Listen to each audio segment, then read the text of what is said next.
This is Killer Innovations, a show about ideas, creativity, and how you can innovate. Welcome to the Innovator's Garage, where you learn to create your next game-changing killer innovation. Welcome to Killer Innovations. I'm your host, Phil McKinney. We are out on the road this week. I'm going to guess that the audio is going to sound a little bit different than what we normally do when we are in the studio in Colorado. And why is that? Because we have just taken possession of a custom-built 44-foot bus in which we are in the process of building out a new studio. This will allow us to take the studio with us on the road to shows, conferences, events, but also to take the studio to the innovators, to go on site where some of these leading innovators are doing their work. In fact, we are in Panama City, Florida this week. Next week, after the holidays, we are heading towards Kentucky, where we will be spending one day with an innovator showing us what they're doing in a rural part of Kentucky. We'll hopefully also be able to talk with other entrepreneurs in the area, along with local civic leaders, to find out what is going on and where innovation is happening outside of the normal areas such as Silicon Valley or Austin, Texas, or Boston, etc. Now, you've heard me talk about this over the show, probably over the last 3 or 4 months. This has been an idea that's been noodling around.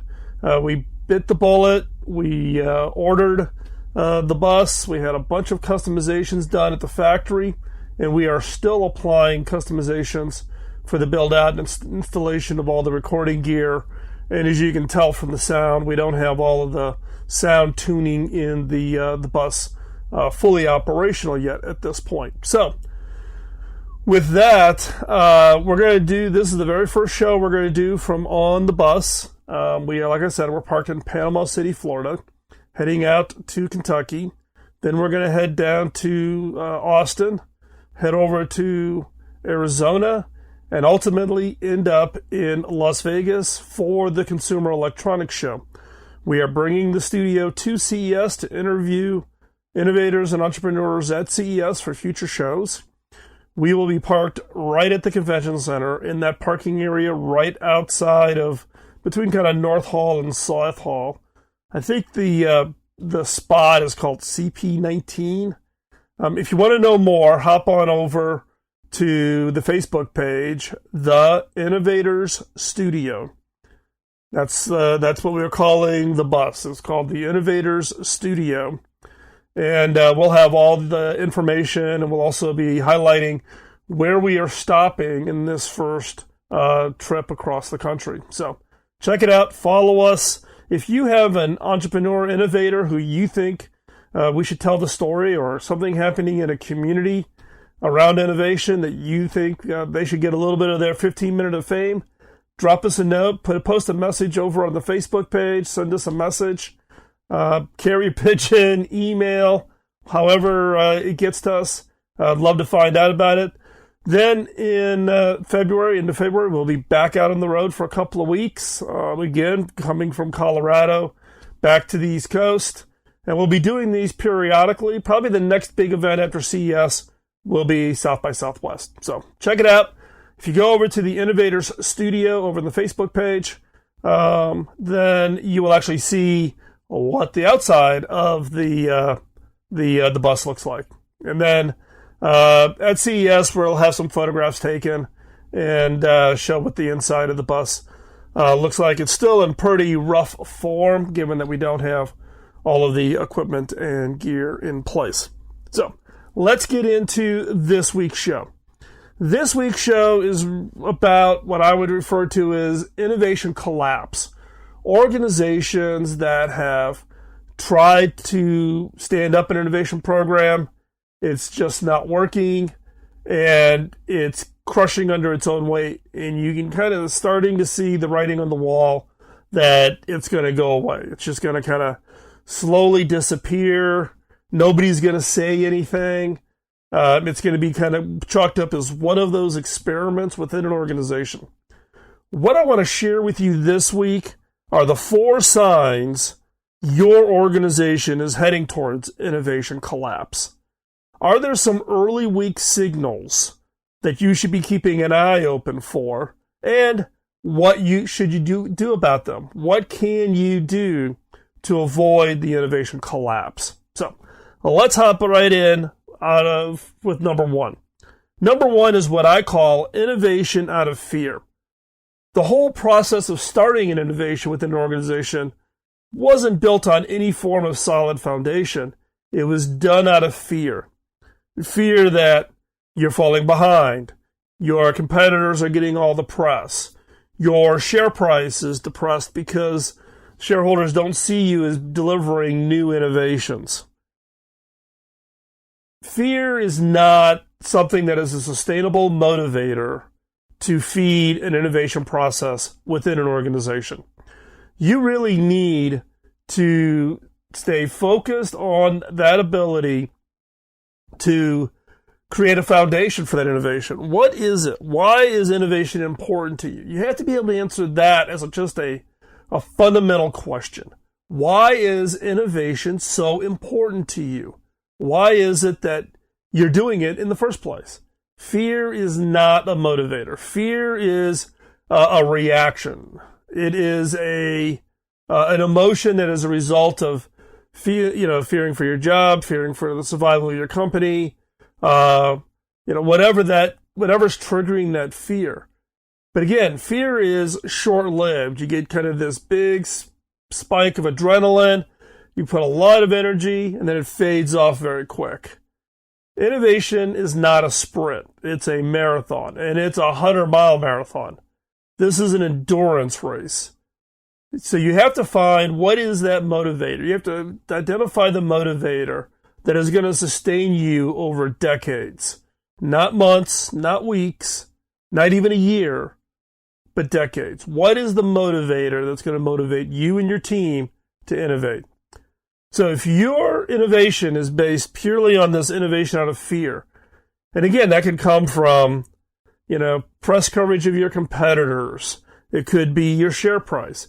It could be your board of directors now pounding on you saying, you need to innovate. Hurry up. Let's go and stand up in innovation. Let's go hire a chief innovation officer. Let's go, buy some books or bring a consultant in or whatever it is. Those are all knee-jerk reactions. You need to take a step back. Leadership needs to own the understanding of why innovation should and is important to you as a leader and to your organization. Now, one of the underlying statements that I hear repeatedly out of this innovation out of fear is that, well, if we don't innovate, we're going to die. We're going to get left behind.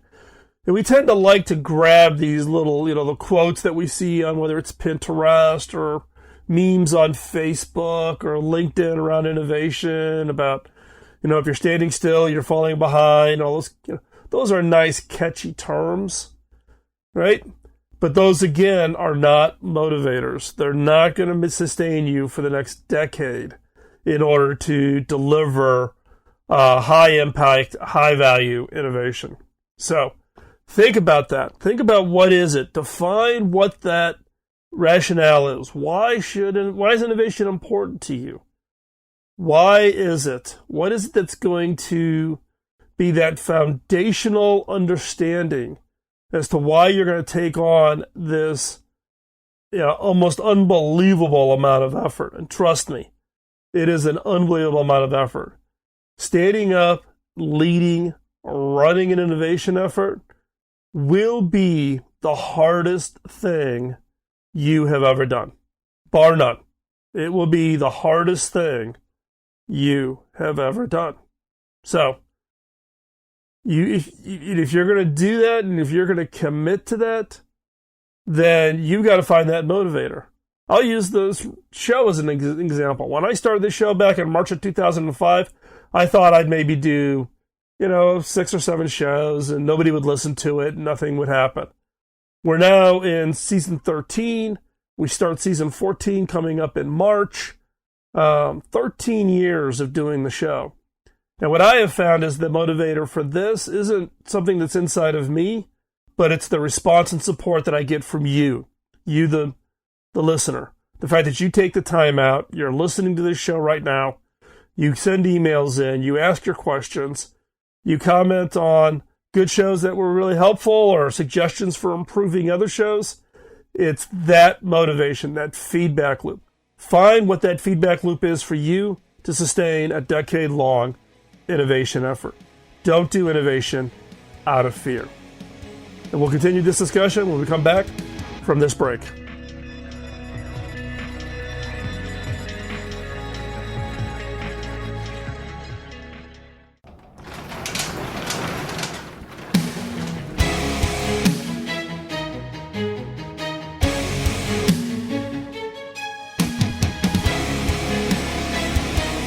This is Killer Innovations, a show about ideas, creativity, and how you can innovate. Welcome to the Innovator's Garage, where you learn to create your next game-changing killer innovation. Welcome back, but before we hop back into this segment of the show, I want to do a quick shout out to one of our sponsors, and that is Zoom. Zoom has been with us literally since the time we took the podcast and turned it into a nationally syndicated talk radio show. And we couldn't have done it without them. So I just want to extend my appreciation to Eric Yoon, the founder and CEO at Zoom, and the support the entire Zoom team gives us.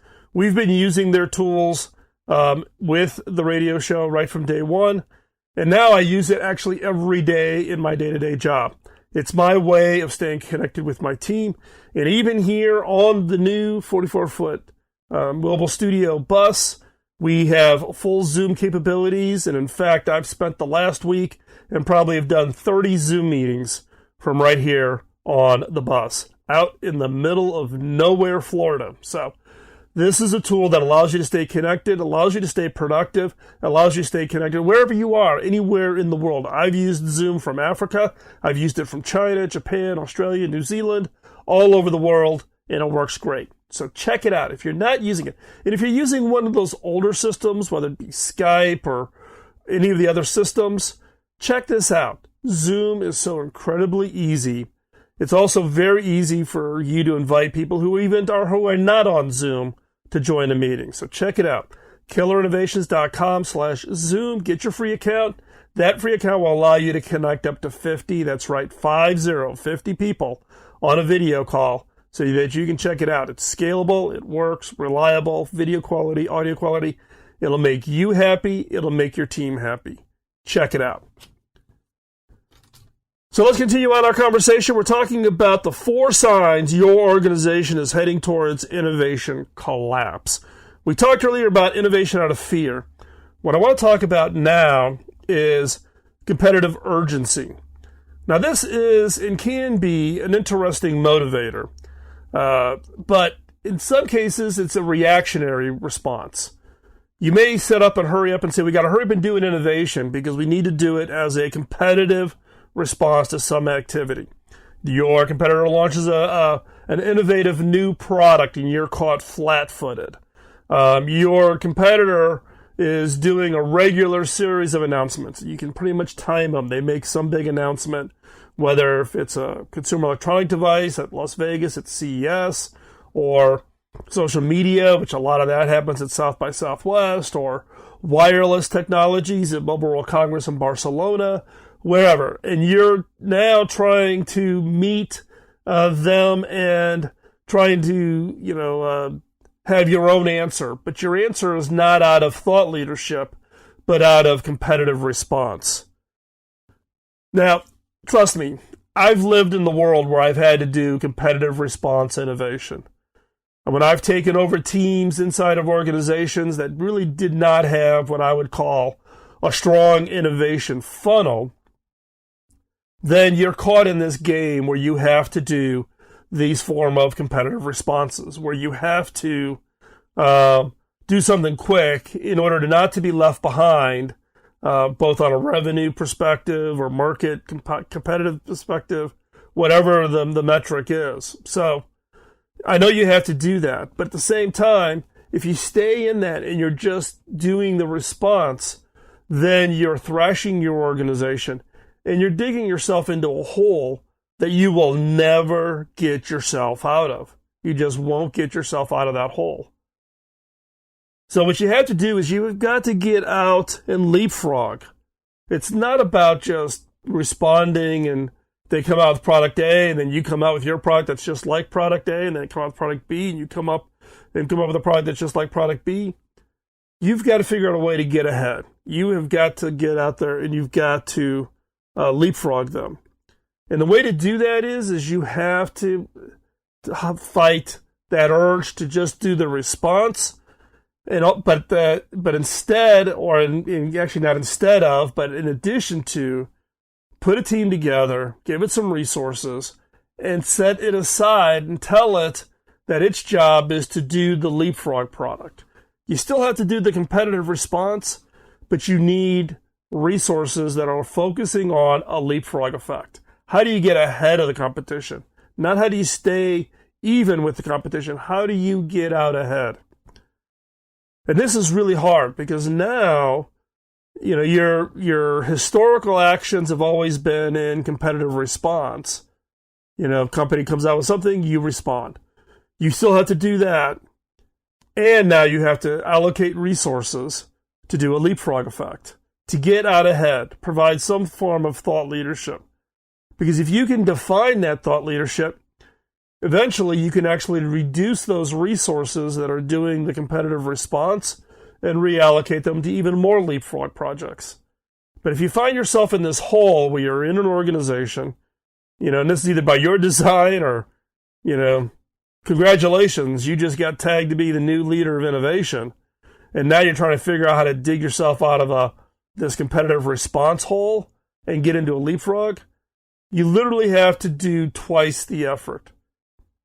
And when I've had to do this over my career multiple times, I'll tell you, it's roughly almost a 2 to 3 year effort to turn the corner on this. If you're coming into an organization that has not had any form of an innovation effort, and it's more of a tactical, reactionary kind of development response or incremental innovation efforts around competitive reactions, it's taken me, on average, between 2.5 and 3 years to transition an organization and turn the corner. And I've done this multiple times. I can see when when we're about to turn the corner, there's nothing more satisfying when that happens.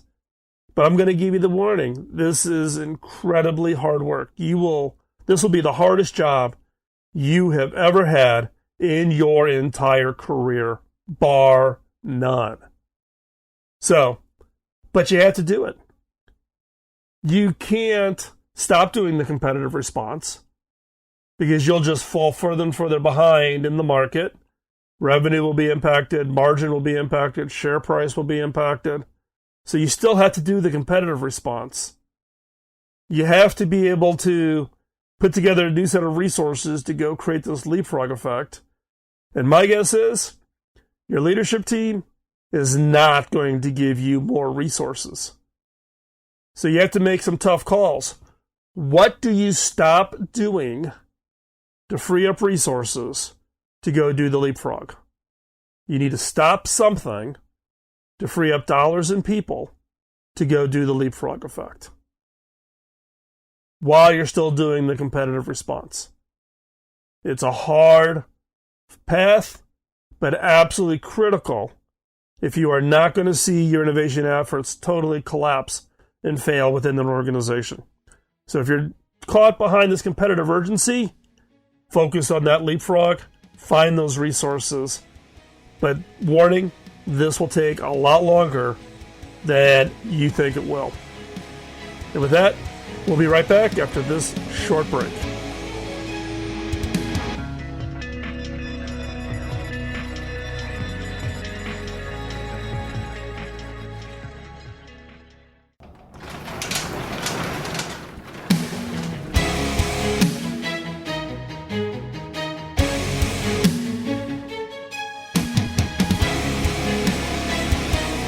This is Killer Innovations, a show about ideas, creativity, and how you can innovate. Welcome to the Innovator's Garage, where you learn to create your next game-changing killer innovation. Welcome back, but before we hop back into this segment of the show, we want to do another shout out to another one of our sponsors, and that is HP. HP is providing all of the gear in our main studio in Colorado, and we are also outfitting the new 44-foot mobile studio bus with HP gear. We're using an HP Z2 mini server here on the bus for doing all of the video processing, along with all of the streaming when we do live events from the bus. We're also using an HP Slice, and that is the device that actually runs the Zoom room, connects out to the network to allow for guests to join us. But it's also the platform that we use for Lucy, which is the software that allows us to connect to BizTalk Radio's network and allows us to broadcast to the 30-plus radio stations that carry the show. So all of that based on HP technologies. Not to mention the fact that I've got my EliteBook 360 from HP, which is my day-to-day machine. Carry it with me every day. It's got the full 360 hinge with the smart pen. Phenomenal technology.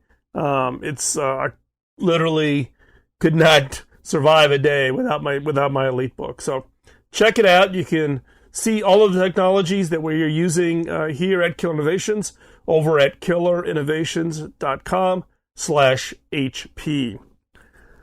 So let's pick up our conversation on the 4 signs your organization is heading towards innovation collapse. We talked about innovation out of fear. We talked about innovating out of competitive urgency. Now I want to talk about what I call silos or fragmentation. These innovation silos are highly fragmented innovation efforts occurring around an organization. If you walk around your organization and there's been this big burst of innovation effort triggered by something, whether it's the innovation out of fear or it's a innovation out of competitive urgency, and all of a sudden thousands of projects get fired up, be careful. I get the enthusiasm, the excitement. Let's hurry up and, let's make 1,000 flowers bloom. Let's throw spaghetti against the wall and see what sticks. Let's try lots of different things. The challenge being, though, is that each one of those projects are actually become individual little islands. And innovation is a team sport. And that team is not confined to just around a project, but it's around that your entire organization being engaged and having transparency and being able to see those innovation efforts that are underway within your organization. When you're starting early innovation efforts, those teams need support. They need to be able to come together. They need to be able to express their frustrations. They need to be able to find, like-minded individuals within your organization. If you just allow, across the large organization, a lot of innovation efforts to all of a sudden spin up, then again, they're back to being these innovation islands. And the big challenge long term is going to be is how do you prioritize all of these innovation efforts?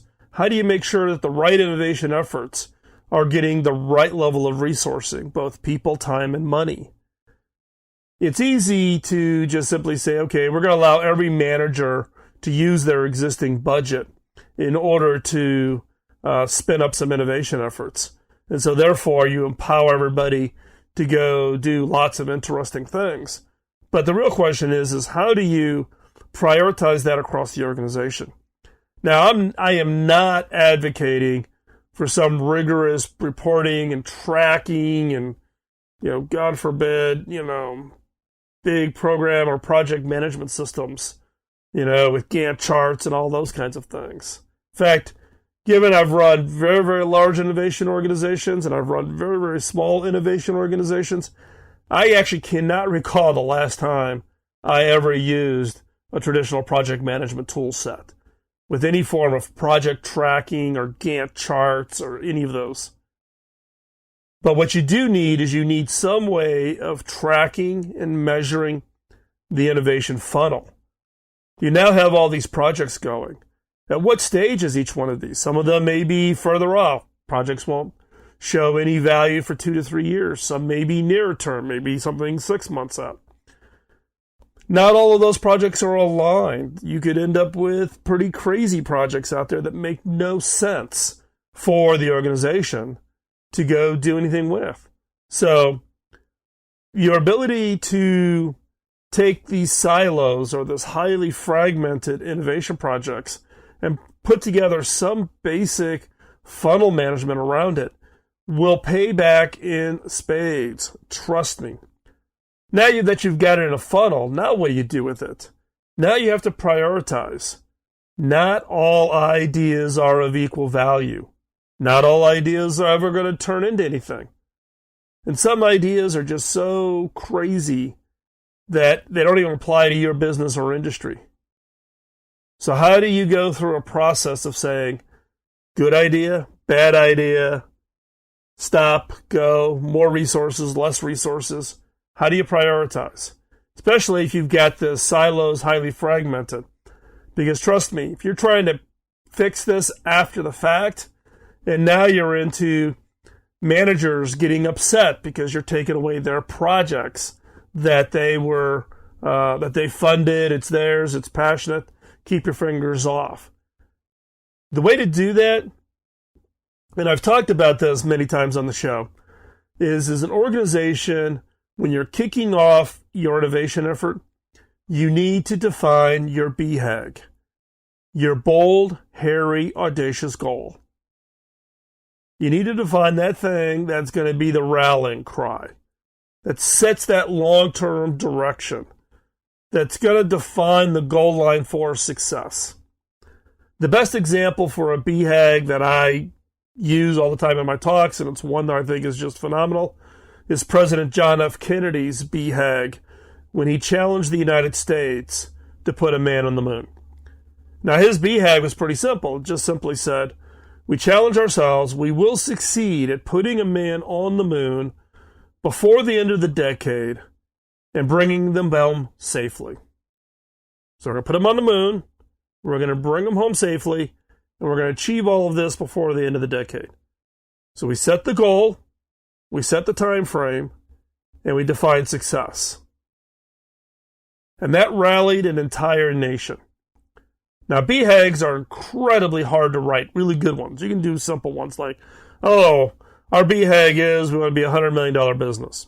That's actually not a very good BHAG. BHAG has to be inspirational, has to be challenging. It has to say, no, we can't obviously get there doing what we are doing today. We have to change. We have to do something different in order to achieve this very high bar.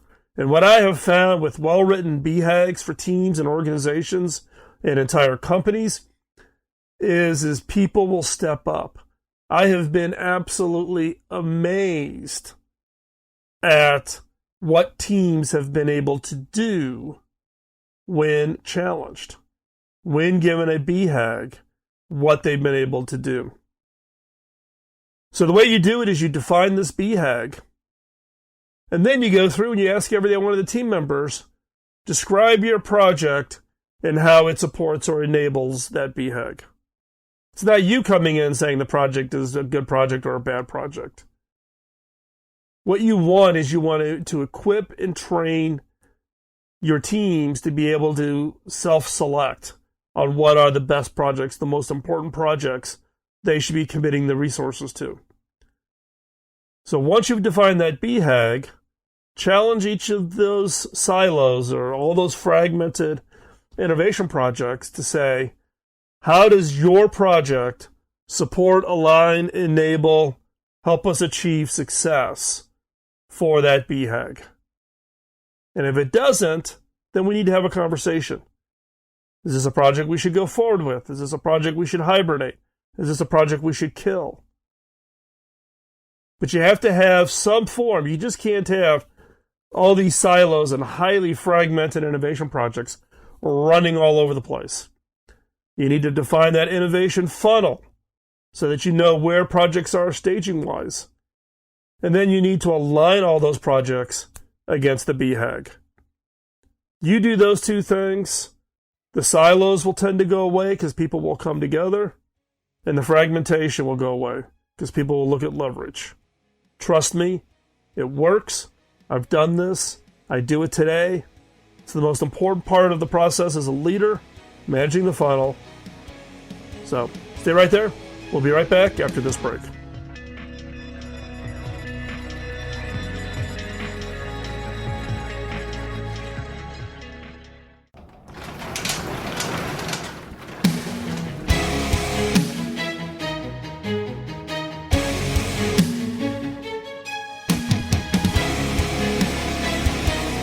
This is Killer Innovations, a show about ideas, creativity, and how you can innovate. Welcome to the Innovator's Garage, where you learn to create your next game-changing killer innovation. Welcome back to Killer Innovations. We are talking about the 4 signs your organization is heading towards innovation collapse. We've talked about innovation out of fear, innovation out of competitive urgency. We just talked about number 3, which was silos, innovation silos, or innovation fragmentation. Let's talk about number 4, which is lack of willpower. When leaders step off and want to put together an innovation effort, there's lots of early energy, enthusiasm, excitement. You bring in all these consultants and speakers. Maybe you do a retreat. Lots of activities, lots of energy. But look, we all know that there's things inside of an organization that if you are building up an innovation capabilities, there's some things that need to change, that need to be done differently if you really are going to be successful in it. And the challenge for a lot of leaders is are they really willing to do whatever it takes to achieve innovation success? Are they willing to do whatever it takes? If you've been able to address why you want to innovate, how you're going to get out of the hole you're in with the competitive reactionary types of innovation, you're going to get control of all of your innovation projects. Are you really willing to make the changes necessary? Do you even have the right leaders? Do you have the right culture? Do you have the right structure, right compensation, the right motivators, the right board of directors to support your innovation effort? And are you willing to take whatever steps are necessary to fix that? Replace leaders, rebuild a culture, retool your entire organization. And that could mean letting some people go and hiring on new people with the right set of skills. And are your leaders ready to lead? In long-term, well-established organizations, this tends to be one of the hardest things. If you're middle management or you're an individual contributor within an organization, my guess is you could sit back and you could point out a number of things you see within your organization that's going to hold you back. And unless leaders are willing to deal with it, innovation success is not going to happen. This lack of willpower will manifest itself over the long term within any organization. We get comfortable. We don't like to change. Johnny's been with the company 25 years. Yes, he's a naysayer, and yes, he's a roadblock, but he's been here 25 years. Right? Loyalty is great. But in some case, you do have to think about the long-term survivability of your organization, your company, your innovation efforts. And if you're on the verge of innovation collapse, this lack of willpower to do whatever it takes to achieve innovation success will be the boat anchor that will totally undo any other effort you're trying to do to establish innovation. Now, I am the firm believer that everybody is creative. Everybody is innovative. So the immediate knee-jerk reaction should not be, I need to fire everybody and hire a whole new quote, set of innovators and bring them into the organization. You've invested in your people. You've invested in their success. Help them. Help with that transition. But have that will to make the changes necessary. Now, how do you make this happen? How do you get people to kind of step over from the old way to this new way? To get people to be 100% fully committed to a new innovation approach. And that is what I call burn the boats. Set up a restructuring of the organization, a restart, some bright line that once you step over that line, there is no going back. Make some very public statements about the old you versus the new you as an organization. By making it public, then you basically burn the bridge from the ability to go back and be doing it the old way. You've made a commitment, you've made a public statement, burn the bridge. Now, there's a blog post I did a number of years ago on this whole burn the boat strategy for innovation, and I'll go find it, and I'll put a link to it in the show notes over at killerinnovations.com, so you can check it out there. But you've got to create some form of a clear delineation of the old way and the new way. And you have to define what that new way is. Is it, corporate culture, organizational structure, roles and responsibilities, the way funding is done, the way new projects will be managed? Whatever you've defined is that way, path forward for your organization, then you need to burn the boat. You need to be very clear that retreat and going back to the old way is not an option. So let's wrap it up. Let's review the 4 signs your organization is heading towards innovation collapse. Number 1, innovation out of fear, not a long-term motivator. Number 2, innovation out of competitive urgency. Constantly focusing on your innovation effort is in response to a competitor's actions or an industry's actions is not long-term sustainable. You will always be behind. Find that opportunity to leapfrog. Number 3, challenging of working with innovation silos and innovation fragmentation, right? Get your funnel in place and define that BHAG, and lack of willpower. Burn the boats. As we wrap up, I want to thank you for taking the time this week to listen to the show. Check us out over at killerinnovations.com. Follow the mobile studio over at the Innovator Studio over on Facebook. We'll keep you up to date on where we're at. The one thing I would ask from you is if you find the show useful, let others know. Your help in spreading the message about the show and what the content we share helps us attract new subscribers and also to find innovators from around the world that we can help tell their stories. So with that, have a great week. Do not let the innovation antibodies get you down. Get your ideas, get them out there, go out, change the world. We'll talk to you next week. Bye-bye.